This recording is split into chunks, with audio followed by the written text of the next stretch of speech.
नमस्कार। Navy institute पे मैं अनिल आप सबका बहुत-बहुत स्वागत करता हूँ और उम्मीद करता हूँ कि आप सभी बिल्कुल स्वस्थ होंगे।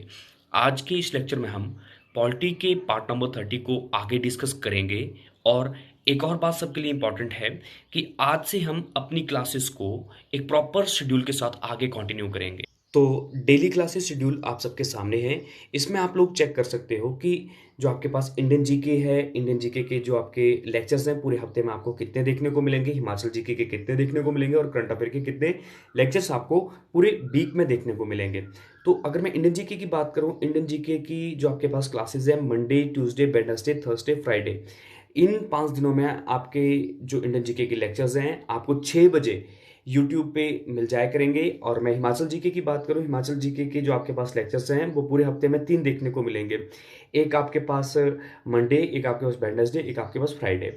और अगर यूट्यूब पे इनकी बात करें तो लगभग शाम के 8 बजे आपको ये यूट्यूब पे मिल जाया करेंगे। और अगर मैं करंट अफेयर की बात करूं, करंट अफेयर के जो आपके पास लेक्चर्स हैं एक वीरवार और एक रविवार, इन 2 दिनों में आपके पास करंट अफेयर के लेक्चर्स प्रोवाइड किए जाएंगे और इनका जो पब्लिशिंग टाइम है वो भी आपके पास कितना है, 6 पीएम। तो अब आप सबको ये चीज़ पता चल चुकी है। अब आपने इसी के अकॉर्डिंग यूट्यूब पे अपने लेक्चर्स ढूंढने हैं। आज के सेशन का पहला प्रश्न आप सबके सामने है। यहाँ पे पूछा जा रहा है सेंट्रल ब्यूरो ऑफ इन्वेस्टिगेशन या फिर शॉर्ट में जिसको हम बोलते हैं सीबीआई, वो किस मंत्रालय के अंतर्गत आता है। टॉपिक क्लियर है। मतलब एक आपके पास संस्था जिसको हम शॉर्ट में सीबीआई बोलते हैं वो किस मिनिस्ट्री के अंडर रह के काम करता है। इसका जो बिल्कुल सही आंसर है यहाँ पे वो ऑप्शन नंबर सी बिल्कुल राइट है। यहाँ पे बोला जाता है जो सीबीआई है ministry of personal pension and public grievances के अंडर रह के काम करता है। क्लियर है ये चीजें। हाँ, तो यहाँ पे आपको ये भी पता होना चाहिए पर्सनल किसे कहा जाता है। पर्सनल का मतलब होता है निजी, पेंशन, पेंशन आप सब समझते ही हो। तो अगर मैं पब्लिक ग्रेवियंसेस की बात करूं, लोक शिकायत, पब्लिक मतलब लोक और ग्रेवियंसेस मतलब शिकायत, तो ये जो आपके पास पूरा विभाग है उसी के अंडर आपके पास सीबीआई अपना काम करता है। क्लियर है ये चीजें। अब आपको ये भी पता होना चाहिए इस विभाग पे प्रेजेंट टाइम में कौन मंत्री है। सिंपल क्वेश्चन समझ आ रहा है कि मतलब जैसे आपसे क्वेश्चन पूछा जाता है ना, भाई रेल मंत्रालय है तो रेल मंत्रालय में कोई मंत्री भी होगा। क्लियर है। तो उसी तरह से आपसे यहाँ पे पूछा जा रहा है कि ये जो आपके पास पूरा डिपार्टमेंट है इसमें कौन आपके पास मंत्री हैं। तो ये भी आपको पता होना चाहिए प्रधानमंत्री नरेंद्र मोदी प्रेजेंट टाइम में इस पूरे मिनिस्ट्री के इंचार्ज हैं या फिर आपके पास इस पूरे मिनिस्ट्री के मिनिस्टर्स हैं। तो ये चीज़ क्लियर हो रही है। नेक्स्ट, अब इस क्वेश्चन के अकॉर्डिंग कुछ इंपॉर्टेंट फैक्ट और भी बचते हैं। जैसे कि सीबीआई का जो स्थापना वर्ष है वो आपसे पूछा जाता है, वो 1963 है। CBI central bureau of investigation की स्थापना सन 1963 में की गई थी। प्लस पहले ये जो आपके पास मंत्रालय था ये होम मिनिस्ट्री के अंडर था या फिर गृह मंत्रालय के अंडर था। अब ये किसके अंडर है, personal pensions of public grievances. यहाँ पे ऑफ नहीं था, एंड। क्लियर है ये चीजें। नेक्स्ट नेक्स्ट जो हमारा इंपॉर्टेंट क्वेश्चन है वो हमारे से पूछा जा रहा है, भारत में चुनाव आयोग में कितने सदस्य होते हैं। इलेक्शन कमीशन ऑफ इंडिया से ये क्वेश्चन पूछा जा रहा है। तो इसका जो बिल्कुल राइट आंसर है वो आपके पास है ऑप्शन नंबर सी, जिसमें आपके पास कितने सदस्य होते हैं, 3। इस क्वेश्चन को आपने थोड़ा सा ढंग से देखना है। ऐसे तो आप सबको लग रहा होगा कि नहीं ये क्या मैं सिंपल सा क्वेश्चन आपसे पूछ ले रहा हूँ, पर देखना यहाँ से आज के टाइम में कैसा क्वेश्चन पूछा गया था एक एग्जाम में। अब देखो, इलेक्शन कमीशन ऑफ इंडिया का काम सबको पता है, उसका काम क्या है, मतदान करवाना, इलेक्शंस करवाना। क्लियर है। तो यहाँ पे बोला जाता है कि यहाँ पे जो आपके पास 3 सदस्य होते हैं ना, ये ऐसे होते हैं 2+1, टोटल पर्सन 3 है, पर यहाँ पे ये जो एक है वो आपके पास होते हैं chief election commissioner of India. Clear है, chief election commissioner of India. Clear है। तो ये प्रेजेंट टाइम में कौन है ये आपको पता होना चाहिए, सुनील अरोड़ा। अब बाकी के आपके पास 2 बच जाते हैं, वो इनके साथ एक सहायता के लिए आपके पास बिठाए जाते हैं कि मतलब जब भी कोई आपके पास इलेक्शन से संबंधित कोई भी निर्णय लिया जाएगा तो ओनली सुनील अरोड़ा का ही नहीं रहेगा। ये जो 2 आपस में बैठे हुए हैं इनका भी कोई रोल यहाँ पे रहेगा। मतलब अपनी मनमर्जी कोई ना करे, डेमोक्रेसी को जिंदा रखने के लिए या लोकतंत्र को जिंदा रखने के लिए इस तरह का काम किया गया है। जो हमारा इलेक्शन कमीशन ऑफ इंडिया है उसे 3 सदस्यों एक आपके पास आयोग बनाया गया है। अब आपको पास क्वेश्चन इंपॉर्टेंट क्या बनता है, मान लो बोला जाता है कि इन दोनों में ये दो दो आपके पास ग्रुप बन के ना, एक आपके पास 2% यहाँ पे हैं और एक जो आपके पास है वो सुनील अरोड़ा, जिसको हम क्या बोलते हैं, chief election commissioner of India. अगर इन दोनों में अगर विवाद हो जाता है, मतलब सुनील अरोड़ा जो आपके पास चीफ इलेक्शन कमिश्नर हैं और दो जो बच जाते हैं, इन दोनों में विवाद हो जाता है। विवाद मतलब कि आप सुनील अरोड़ा जी बोल रहे हैं कि नहीं, उत्तर प्रदेश में इलेक्शंस इतनी तारीख को होंगे, और यहाँ पे जो आपके पास अन्य दो हैं वो बोलते नहीं भैया, इससे पहले हमें जम्मू कश्मीर में इलेक्शंस करवाने पड़ेंगे। दोनों में क्या हो रहा है, एक कॉन्ट्रडिक्शन होगी ना। तो कॉन्ट्रडिक्शंस का जो आपके पास केस है वो कहाँ पे चलेगा, किसकी मानी जाएगी यहाँ पे? क्या ये केस आपके पास पार्लियामेंट में चलेगा? क्या ये केस आपके पास सुप्रीम कोर्ट में चलेगा? नहीं, ऐसा नहीं होगा। ये जो आपके पास केस है ये खुद ही यहाँ पे इनको सॉल्व करना पड़ेगा, और इसके लिए हमारा जो कॉन्स्टिट्यूशन है क्या सिखाता है, बोलते हैं यहाँ पे मेजोरिटी देखी जाएगी। मतलब जहाँ पे दो मिल जाएंगे ना, 2% इकट्ठे हो जाएंगे, उसी की बात मानी जाएगी। चाहे वो दो आपके पास, एक chief election commissioner of India है और एक और उठ के यहाँ पे आ गया, इन दो की बात होगी तो वो मानी जाएगी, या फिर ये दो अलग हैं और एक अलग है, तो इस time chief election commissioner of India की नहीं मानी जाएगी, किसकी मानी जाएगी? नंबर 2 की। तो ये इंपॉर्टेंट था, आपको इसके बारे में पता होना चाहिए, और ये क्वेश्चन आपका पेपर में पूछा गया था। नेक्स्ट था, राष्ट्रीय अनुसूचित जाति आयोग अपनी वार्षिक रिपोर्ट किसे देता है? इंपॉर्टेंट क्वेश्चन है।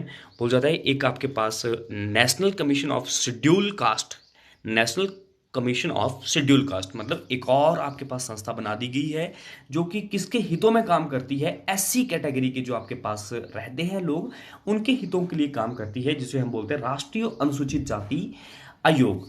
तो बोला जाता है ये अपनी एक रिपोर्ट बनाते हैं, तो ये किसके पास पेश करते हैं? तो इसका जो बिल्कुल सही आंसर है वो आपके पास है प्रेसिडेंट या फिर राष्ट्रपति। क्लियर है ये चीजें? अब इससे जुड़े हुए आपके पास कुछ और इंपॉर्टेंट फैक्ट्स हैं, वो क्या है? बोला जाता है कि जो national commission for schedule caste है वो संविधान के अनुच्छेद नंबर 338 के तहत आपके पास एक आयोग, ये संस्था बनाई गई है। और ये संस्था काम क्या करेगी, ध्यान रखा जाए, जब भी जो शेड्यूल कास्ट से संबंधित लोग रहते हैं या जनसंख्या रहती है, उनमें कभी भी कोई समस्या आ जाए तो उस पे आपके पास काम कौन करती है, या उनकी समस्या को हल करने के लिए जो आगे मंत्रालयों में अपनी पूरी रिपोर्ट देती है, वो ही आपके पास क्या है? राष्ट्रीय अनुसूचित जाति आयोग। प्रश्न नंबर 4 अब आपके सामने था, बोला जा रहा था बजट प्रस्ताव के चरणों को क्रमश में लगाइए। देखो, बजट बिल की जो स्टेजेस हैं उसी को बोला सीक्वेंस में लगाइए, ये इसका क्वेश्चन का मतलब है। तो अगर मैं किसी भी बिल की बात करूं, उसे सबसे पहले संसद में पास करना जरूरी होता है, ये सबको पता है। संसद क्या है? राष्ट्रपति, लोकसभा, राज्यसभा, यही आपके पास क्या कहलाती है? संसद। तो आप सबको पता ही, जब कोई बिल आता है तो सबसे पहले क्या किया जाता है, या तो उसको लोकसभा में स्टार्ट कर लो, लेके आओ, या तो उसको राज्यसभा में पेश करो, तभी तो ये आगे काम करेगा ना। फिर लोकसभा से पास हो जाएगा तो राज्यसभा में जाएगा, ऐसे काम होता है। तो ये ठीक था, संसद में पेश करना सबसे पहला, ठीक है भाई, पहला काम तो यही है। उसके बाद उसके ऊपर चर्चा होती है, उसके बाद वोटिंग होती है, उसके बाद एक विधेयक आता है, उसको हम बोलते हैं एप्रोप्रिएशन बिल, या फिर इसको हम हिंदी में क्या बोलते हैं? विनियोग विधेयक। क्या बोल जाता है? विनियोग विधेयक। देखो, जब बजट आता है ना, बजट के बिल्कुल लास्ट में ना आपके पास एक और बिल लाना पड़ता है, जिसको बोल जाता है विनियोग बिल। विनियोग बिल क्या होता है? बोल जाता है जब हमें जो हमारा एक संचित निधि है ना, जहाँ पे हमारा पैसा रखा जाता है, जहाँ पे हमारा जो टैक्सेस से हमारा पैसा इकट्ठा किया जाता है, वहाँ पे रखा जाता है, तो बोल जाता है उससे पैसा निकालना है भैया, है ना। तो उसके लिए आपके पास क्या लगाना पड़ता है? विनियोग विधेयक। क्लियर है चीजें? हाँ। तो मतलब सबसे पहले आपके पास संसद में आया, आम चर्चा की, उसके बाद आपके पास मतदान किया, उसके बाद विनियोग विधेयक आया। विनियोग विधेयक क्यों आया? क्योंकि भैया ये बजट है। बजट का मतलब ही क्या है? जो इनकम और एक्सपेंडिचर का हिसाब किताब रखता है, उसी शब्द को क्या बोला जाता है? बजट। तो भैया इनकम कैसी होगी, उसके बाद एक्सपेंडिचर कितना होगा, है ना। जैसे जब बजट आता है ना हर साल, तो बोल जाता है कि उस टाइम जो हमारे वित्तीय मंत्री होते हैं, ये जो फाइनेंस मिनिस्टर होते हैं, वो अनाउंस करते हैं कि हम शिक्षा के ऊपर इतना करोड़ बजट लेके आए हैं, इतना करोड़ ये लेके आए हैं। तो वो जो बजट लेके आए ना, उसमें पैसा भी निकालना पड़ेगा ना। तो उसको, पैसे को निकालने के लिए आपके पास क्या यहाँ पे किया जाता है? अप्रोप्रिएशन बिल लाया गया। तो ये क्वेश्चन सबके लिए इंपॉर्टेंट है, और ये सारे क्वेश्चंस आपके पास, जितने भी आपके पास प्रीवियस ईयर एग्जाम्स हुए हैं एसएससी लेवल के, उसमें ये सारे क्वेश्चंस आपसे डिस्कस किए गए हैं। Next question, national human right commission का मुख्यालय कहाँ स्थित है? इंपॉर्टेंट है, याद रखना। अगर मैं इस क्वेश्चन की बात करूं तो बोला जाता है, इसका बिल्कुल राइट आंसर है, वो आपके पास है दिल्ली। क्या है? दिल्ली। दिल्ली में आपके पास नेशनल ह्यूमन राइट कमीशन का मुख्यालय या हेडक्वार्टर स्थित है। अब नेशनल ह्यूमन राइट कमीशन है क्या? ये बोला जाता है मानव अधिकार से संबंधित एक आयोग बना दिया गया है, एक संस्था जो मानव अधिकारों के लिए लड़ेगी, उसी को क्या बोला जाता है? राष्ट्रीय मानवाधिकार आयोग। तो उसका मुख्यालय आपके पास कहाँ पे? दिल्ली। अगर मैं इसकी बात करूं, इस जो आपके पास आयोग है उसकी स्थापना 1993 में की गई थी। और याद रखना, ये जो नेशनल ह्यूमन राइट कमीशन है, ये एक स्टैट्यूटरी बॉडी है। कौन सी है? एक असंवैधानिक एक संस्था है। मतलब असंवैधानिक का मतलब क्या हुआ कि उसमें इसका जिक्र संविधान में नहीं किया गया है। अगर मैं बोलता संवैधानिक एक आपके पास संस्था है तो इसका कोई आर्टिकल होना था, पर ऐसा नहीं है। ये आपके पास एक सेचुरेटरी बॉडी है, मतलब एक कार्यकारी प्रस्ताव के द्वारा, मतलब एक आपसी सहमति के द्वारा एक नेशनल ह्यूमन राइट कमीशन बनाया गया है। और ये कमीशन काम क्या करेगा? मानव के अधिकारों के लिए लड़ाई करेगा। प्रश्न नंबर 6 था, यूपीएससी के अधिकार क्षेत्रों से पदों, सेवाओं, मामलों को कौन हटा सकता है? तो यहाँ पे आपके पास जो बिल्कुल सही आंसर है वो आपके पास है राष्ट्रपति। यूनियन पब्लिक सर्विस कमीशन एक आपके पास आयोग है, एक संस्था है जो कि देश के सबसे हायर जो एग्ज़ाम्स हैं उनको कंडक्ट करवाता है, जिसके अंडर आपके पास 3 एग्ज़ाम्स मेजर होते हैं, एक आईएएस, एक आपके पास आईएफएस, एक आपके पास आईपीएस। क्लियर है? तो बोल जाता है अगर वहां से पदों और सेवाओं और किसी मैटर्स को हटाना होता है तो वो कौन हटा सकता है? राष्ट्रपति। तो ये सही थी चीजें। नेक्स्ट क्वेश्चन नंबर 7 की बात करी जाए तो आपके पास था, राष्ट्रीय अनुसूचित जनजाति आयोग किस वर्ष अस्तित्व में आया? देखो, अभी अभी हमने एक क्वेश्चन पढ़ा था लास्ट टाइम में, उसमें हमने क्या देखा था कि वहां पे बात हो रही थी अनुसूचित जाति की। अनुसूचित जाति का मतलब होता है एससी, और यहाँ पे अनुसूचित जनजाति लिखा है। अनुसूचित जनजाति का मतलब होता है एसटी। देखो, national commission for scheduled tribe ये किस वर्ष आया था? क्लियर है? सिंपल सी बात क्या करी गई, national commission for scheduled tribe. अगर national commission for scheduled tribe की बात करूं तो ये आपके पास 2004 में एक अस्तित्व में आया था। क्लियर है चीजें? अब अगर मैं आपसे क्वेश्चन पूछूं कि अभी हमने पढ़ा नेशनल ह्यूमन राइट कमीशन, वो तो एक स्टैट्यूटरी बॉडी थी, मतलब एक गैर संवैधानिक संस्था थी। पर मैं अगर इसकी बात करूं तो ये आपके पास कॉन्स्टिट्यूशनली एक आपके पास संस्था है या फिर आपके पास संवैधानिक संस्था है, जिसका जिक्र अनुच्छेद नंबर 338 ए के रूप में संविधान में किया गया है। अनुच्छेद नंबर 338 ए में या 338 को में लिखा गया है कि जो शेड्यूल्ड ट्राइब है या अनुसूचित जनजाति है, उनके देखरेख के लिए एक आयोग की स्थापना की जाएगी, जो कि 2004 में की गई थी। ऑप्शन नंबर 20 का बिल्कुल राइट आंसर था। क्लियर है? नेक्स्ट क्वेश्चन नंबर 8 था, राष्ट्रीय विकास परिषद नेशनल डेवलपमेंट काउंसिल स्थापना किसके द्वारा की गई है? बोला, देखो आपके पास एक एनडीसी जिसको हम शॉर्ट में बोलते हैं, उसकी स्थापना किसके द्वारा की गई? क्या ये संसद के अधिनियम द्वारा, संविधान द्वारा? भी बिल्कुल गलत है। वो आपको पता है, एक वो स्टैट्यूटरी बॉडी है। स्टैट्यूटरी बॉडी का मतलब क्या होता है? गैर संवैधानिक है। ये कार्यकारी प्रस्ताव द्वारा, ये कार्यकारी प्रस्ताव द्वारा, यहाँ पे प्रस्तावना काट देना, यहाँ पे प्रस्ताव मतलब कोई एक आपसी सहमति के द्वारा बिल लाए गए, उसी के अकॉर्डिंग आपके पास नेशनल डेवलपमेंट काउंसिल की स्थापना की गई है। याद रखना, नेशनल डेवलपमेंट काउंसिल जो आपके पास एक संस्था थी, ये जो आपके पास एक प्लानिंग कमीशन था जिसको हम योजना आयोग के नाम से जानते हैं, उसी के जो आपके पास टॉपिक होते थे उन्हीं को ये फाइनल करते थे। तो बोला जाता है कि इसकी स्थापना 1952 में की गई थी, और इसका काम क्या था? पंचवर्षीय योजनाओं के लिए एक टॉपिक चूज करना। तो ये आपके पास संस्था जो है ये गैर संवैधानिक संस्था है, मतलब ये संविधान में इसका कोई चर्चा नहीं है। तो ये कार्यकारी प्रस्ताव के द्वारा लाई गई एक संस्था थी। नेक्स्ट आपके पास था, केंद्रीय सूचना आयोग की स्थापना सरकार द्वारा किस वर्ष की गई थी? सिंपल सा क्वेश्चन है, सेंट्रल इंफॉर्मेशन कमीशन। बहुत सही सी आपके पास ये लेक्चर्स हैं, बहुत सही से क्वेश्चंस हैं। हमने एक इनिशियल स्टेज से काम करना स्टार्ट किया था, आज हम उस स्टेज तक आ चुके हैं जिसमें बहुत ही अच्छी चीजें देखने को मिले। सेंट्रल इंफॉर्मेशन कमीशन की स्थापना किस वर्ष की गई थी? इसका जो बिल्कुल सही आंसर है वो याद रखना 2005। जब भी आपके पास डेट वाला क्वेश्चन आए, एक पेज ले लो या अपनी कॉपी पकड़ लो, उसमें पूरे डेट वाले क्वेश्चंस लिखना स्टार्ट कर दो, तभी आपका ये जो पूरा टॉपिक है डेट्स वाला वो याद हो पाएगा। सेंट्रल इंफॉर्मेशन कमीशन जो आपके पास एक आयोग है, जिसमें ये ऑलमोस्ट आरटीआई आरटीआई के बारे में सुना है ना आपने, राइट टू इंफॉर्मेशन की बात करी जाती है ना। मतलब अपनी जो सूचना है उसको पहुंचाना, वो आपके पास एक अधिकार है। तो सेंट्रल इंफॉर्मेशन कमीशन उसी से संबंधित है, जिसकी स्थापना 2005 में की गई थी। नेक्स्ट क्वेश्चन था, राष्ट्रपति की कार्यकारी शक्ति निम्नलिखित में से किस संशोधन द्वारा प्रभावित की गई थी? तो ये क्वेश्चंस भी कुछ हटके है, क्वेश्चन जो आज तक हमने डिस्कस करे उससे कुछ हटके क्वेश्चंस हैं, और ऐसा नहीं है कि इनको अपनी मर्जी से बनाया गया कि नहीं जबरदस्ती इनको जो ज़्यादा है ना हाई लेवल पे रखा जा रहा है, ऐसा बिल्कुल भी नहीं है। ये सारे क्वेश्चंस आपसे पूछे गए हैं, तो बोलोगे ये जो आपके पास आंसर है इसका है ऑल ऑफ द अबव। मतलब प्रभावित करने का मतलब होता है अफेक्ट करना, है ना। तो बोल जाता है 42 अमेंडमेंट पे कहा गया था कि राष्ट्रपति मंत्रिपरिषद की सलाह से काम करेगा। सिंपल सी कहानी है ना, राष्ट्रपति मंत्रिपरिषद की सलाह से काम कर रहा था। ये लगभग 42वें संविधान संशोधन में ऐसी बातें आ चुकी थी।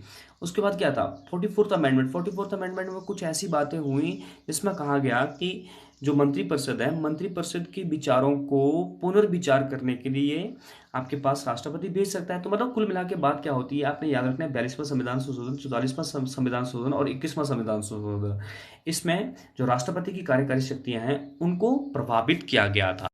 प्रश्न नंबर 11 था, किस अनुच्छेद के तहत भारत में सैन्य कानून लागू किया जा सकता है और उसी में हमारे मौलिक अधिकारों को सीमित किया जा सकता है? ये क्वेश्चन सबके लिए इंपॉर्टेंट है, इसको जरा ध्यान से देखना है। इसका जो बिल्कुल राइट आंसर है वो मैं पहले आपको बता देता हूँ। ऑप्शन नंबर सी इसका बिल्कुल राइट आंसर है और बी भी इसका बिल्कुल राइट आंसर है। मतलब अनुच्छेद नंबर 34 हमें क्या बताता है, बोला जाता है कि जब देश में कुछ स्थिति सही से नहीं होती है और जिस टाइम आपके पास सैन्य कानून जो मैरिटियल लॉ है वो वहाँ पे इम्प्लीमेंट हुआ होता है, उस टाइम हमारे फंडामेंटल राइट्स को लिमिटेड किया जा सकता है। क्लियर है? अब आप सबको पता ही है, एक मौलिक अधिकार सबका एक टॉपिक है जो कि जो हमारे आर्टिकल हैं, आर्टिकल नंबर 12 टू 35 आपको देखने को मिलते हैं। उसमें आपको बताया गया कि ये आपके अधिकार हैं जो कि संविधान में लिखा गया और वो आपको मिलेंगे ही मिलेंगे। पर एक टाइम के लिए ना, जब हमारी सुरक्षा की बात आ जाती है तो उसको कुछ टाइम के लिए सीमित किया जा सकता है, लिमिटेड किया जा सकता है। क्लियर है? तो वो कौन से आर्टिकल के तहत किया जा सकता है? अनुच्छेद नंबर 34 के तहत। ये क्वेश्चन का मतलब था यहाँ पे। नेक्स्ट क्वेश्चन था, बोला गया एक आपके पास कंटेनमेंट बोर्ड की बात करी जाती है, या इसको छावनी बोर्ड भी बोला जाता है। क्या बोला जाता है? इसको बोला जाता है कैंटोनमेंट बोर्ड। कैंटोनमेंट बोर्ड या फिर इसे छावनी बोर्ड के नाम से भी जानते हैं। छावनी है यहाँ पे। ये जो आपके पास बोर्ड है जो कि आपके पास रक्षा मंत्रालय के अंतर्गत काम करता है, तो बोल जाता है इसकी स्थापना कब करी गई थी? 2006 में। ये भी आपके पास डायरेक्ट क्वेश्चन वन लाइनर है, इसको बस आपने इतना ही पढ़ना है। प्रश्न नंबर 13 था, निम्नलिखित में से किस निकाय ने अनुशासनात्मक मामलों में यूपीएससी की भूमिका को प्रभावित किया है? देखो, अगर मैं अनुशासनात्मक मामले की बात करूं तो इसको इंग्लिश में बोला जाता है डिसिप्लिनरी मैटर्स। इसके लिए यूपीएससी को जो अफेक्ट किया है वो किसने किया है? याद रखना, सेंट्रल विजिलेंस कमीशन, जिसे हम बोलते हैं केंद्रीय सतर्कता आयोग। सेंट्रल विजिलेंस कमीशन इसका बिल्कुल राइट आंसर है, जिसके हम हिंदी में क्या बोलते हैं? केंद्रीय सतर्कता आयोग। नेक्स्ट क्वेश्चन नंबर 14 था, यहाँ पे पूछा जा रहा है किस अनुच्छेद के तहत अल्पसंख्यकों के लिए विशेष अधिकारी दिया जाता है? देखो, जो हमारे पास माइनॉरिटीज़ हैं, देश में बहुत सारी आपके पास माइनॉरिटीज़ है। जैसे हम अगर रिलीजन से संबंधित देखें तो वो भी आपके पास माइनॉरिटीज़ का मतलब क्या होता है वो आप समझते ही हो। जो ऐसा वर्ग जिसका देश में जो एक क्वांटिटी है या जनसंख्या वो बिल्कुल कम है। फॉर एग्जांपल की बात करें, सिख देश में कम है, जैन देश में कम है, बुद्धिस्ट देश में कम है, मुस्लिम देश में कम है। तो ये सारे आपके पास माइनॉरिटीज़ के अंडर चलते हैं। तो बोल जाता है इनके लिए एक आपके पास ऑफिसर दिया जाता है। तो वो जो आपके पास ऑफिसर है वो कौन से आर्टिकल के तहत दिया जाता है? तो आपको पता होना चाहिए, आर्टिकल नंबर 350 के तहत ऐसा किया जाता है। नंबर 15 था, भारत में अन्य देशों के नागरिकों को दिए गए अधिकारों से संबंधित कौन सा कथन सही है? मतलब यहाँ पे बात हो रही है जो इंडिया में रह रहे विदेशी है उनकी बात हो रही है। देखो पता है, जिसके पास आधार कार्ड होता है या जो भारतीय नागरिक हैं उनको अधिकार दिए जाते हैं ना। पर यहाँ पे कुछ विदेशियों को भी अधिकार दिए जाते हैं, जो मान लो कोई ऑस्ट्रेलिया से आया है और वो परमानेंट के लिए इंडिया का रेजिडेंस बन चुका है या एक तरह से इंडिया का सिटीजन बन चुका है, तो उनको, और उनको कौन कौन से अधिकार दिए जाते हैं उसी से संबंधित यहाँ पे क्वेश्चन पूछा जाता है। उनके लिए सभी नागरिक तथा राजनीतिक अधिकार उपलब्ध नहीं है, बिल्कुल सही है भैया। उनको, जो आपके पास इंडियन सिटीजनशिप के लिए या इंडियन सिटीजन्स को जो आपके पास अधिकार दिए जाते हैं वो सारे उनको नहीं दिए जाते, उनको कुछ सीमित ही आपके पास अधिकार दिए जाते हैं, बिल्कुल ठीक था। गिरफ्तारी तथा कैद से संबंधित सुरक्षा का अधिकार प्राप्त नहीं है, उनको नंबर बी का जो आपके पास अधिकार है वो भी उनको प्राप्त नहीं है। तो इसको जो बिल्कुल सही आंसर आपके पास है option number C, A and B बिल्कुल राइट आंसर है। नेक्स्ट क्वेश्चन आपके पास था, बोला गया किस अधिनियम ने दो या उससे अधिक प्रांतों के लिए संयुक्त लोक सेवा आयोग की स्थापना का प्रावधान किया था। इंपॉर्टेंट है। इस क्वेश्चन का मतलब क्या हुआ कि आपके पास एक एक्ट था ना, उस एक्ट ने क्या बोला कि दो क्षेत्रों के लिए एक आपके पास संयुक्त लोक सेवा आयोग बनाया जाएगा, मतलब ज्वाइंट पब्लिक सर्विस कमीशन की स्थापना की जाएगी। तो ये किसने कहा था? इसका जो आपके पास बिल्कुल सही आंसर है वो ऑप्शन नंबर ए है। जो आपके पास भारत सरकार अधिनियम आया था 1935, उसी में ये कहा गया था कि दो से ज़्यादा या दो या उससे अधिक प्रांतों के लिए एक ज्वाइंट पब्लिक सर्विस कमीशन बना दिया जाए। नेक्स्ट नेक्स्ट क्वेश्चन आपके पास था, अनुच्छेद क्वेश्चन नंबर 17 था, अनुच्छेद 148 किससे संबंधित है? अगर मैं आर्टिकल नंबर 148 की बात करूं, वो आपके पास कैग से संबंधित है, जिसको हम बोलते हैं controller auditor general of India, या भारत का महालेखक परीक्षक जिसको जिसको आप बोलते हो, है ना? हाँ, तो ये आपके पास था। ये एक आपकी पोस्ट है जो एनुअली रिपोर्ट पेश करता है प्रेसिडेंट के ऊपर। जो हमारी एक आपके पास कॉन्टीजेंसी फंड होती है, जिसको हम संचित निधि बोलते हैं, आकस्मिकता निधि बोलते हैं, उसी के ऊपर आपके पास एक रिपोर्ट तैयार करता है कैग। क्लियर है? तो ये आपके पास इंपॉर्टेंट था, आर्टिकल नंबर 148। अच्छा, यहाँ पे एडवोकेट जनरल आपको दिख रहा होगा। एडवोकेट जनरल स्टेट में होता है, क्लियर है, जो कि अटॉर्नी जनरल जैसे पूरे भारत में काम करता है, उसी तरह से एडवोकेट जनरल जो है वो पूरे राज्यों में, स्टेट में काम करता है। तो किस आर्टिकल के तहत एडवोकेट जनरल होता है? याद रखना, आर्टिकल नंबर 165 के तहत आपके पास क्या यहाँ पे पोस्ट है? Advocate general. 18 था, किस अनुच्छेद के तहत सुप्रीम कोर्ट किसी भी कानून को खत्म कर सकता है? देखो, हमारे संविधान में एक ऐसी व्यवस्था रखी गई है या एक ऐसा आर्टिकल है, वो क्या बताता है, अगर पार्लियामेंट कोई ऐसा कानून बना दे या कोई संसद ऐसा कानून बना दे जिससे हमारे जो मौलिक अधिकार है वो हमारे से छीने जा रहे हो, तो उस टाइम सुप्रीम कोर्ट चुपचाप उस पूरे कानून को खत्म कर सकता है। तो ये कौन से अनुच्छेद में लिखा था, ये आपको बताना था। तो ये अनुच्छेद नंबर 13 में ऐसा लिखा गया है। पर याद रखना, ये जो कंडीशन है वो नॉर्मल लॉ या जो आपके पास एक कानून बनाया जाता है ना, जिसमें लोकसभा, राज्यसभा और प्रेसिडेंट काम करते हैं, उसी में ये एप्लीकेबल है। अगर कभी भी आपके पास कॉन्स्टिट्यूशन अमेंडमेंट, संविधान संशोधन के तहत अगर कानून बनाया जाए, तो उस टाइम सुप्रीम कोर्ट उस कानून को खत्म नहीं कर सकते। क्लियर है? कंडीशन है मतलब इसके ऊपर, अगर संविधान संशोधन आ रहा है और उसके तहत कोई कानून बनाया जा रहा है, तो उसमें सुप्रीम कोर्ट कभी भी उसको खत्म नहीं कर सकती है। नेक्स्ट था क्वेश्चन नंबर 19, अंतर्राष्ट्रीय न्यायालय में न्यायाधीशों का कार्यकाल कितने वर्षों का होता है? प्रश्न नंबर 19 क्या था? अंतर्राष्ट्रीय न्यायालय में न्यायाधीशों का कार्यकाल कितने वर्षों का होता है? इसका जो बिल्कुल राइट आंसर है वो नोटा है, क्योंकि इसकी जो आपके पास सही डेट है वो आपके पास है 9 ईयर। यहाँ पे जो अंतर्राष्ट्रीय न्यायालय में जो जज रहते हैं या इंटरनेशनल कोर्ट में जो आपके पास जज रहते हैं, उनका जो आपके पास टेन्योर है वो 9 साल का है। अब इंटरनेशनल या अंतर्राष्ट्रीय न्यायालय है कहाँ पे? नीदरलैंड है कहाँ पे? यूरोप महाद्वीप में। और अगर मैं शहर की बात करूँ, द हेग। नेक्स्ट, महान न्यायवादी या अटॉर्नी जनरल ऑफ इंडिया के विषय में क्या सही है? संविधान में महान्यायवादी के पदों का कार्यकाल नहीं दिया गया है, बिल्कुल सही है भैया। यहाँ पे टेन्योर की बात नहीं करी है। कॉन्स्टिट्यूशन में ये तो लिखा गया है ना कि अटॉर्नी जनरल ऑफ इंडिया होना चाहिए, पर उसके कार्यकाल के बारे में कुछ नहीं लिखा गया कि इसको 5 साल के लिए चुना जाए या 6 साल के लिए चुना जाए। ये बिल्कुल सही है। महान्यायवादी को हटाने की प्रक्रिया का उल्लेख संविधान में नहीं है। भाई, इसको हटाना कैसे वो भी यहाँ पे नहीं बताया गया है। संविधान में महान्यायवादी का वेतन निर्धारित नहीं है, ये भी बिल्कुल ठीक है भैया। कि मतलब यहाँ पे ये चीज़ नहीं बताई गई है कि संविधान की जो अटॉर्नी जनरल है उसकी सैलरी कितनी होगी। तो ये क्वेश्चन सबके लिए इम्पोर्टेंट थे और इनको आपने बढ़िया से तैयार करना है। आज के लिए काफ़ी है, मिलते हैं नेक्स्ट लेक्चर में। थैंक यू, धन्यवाद।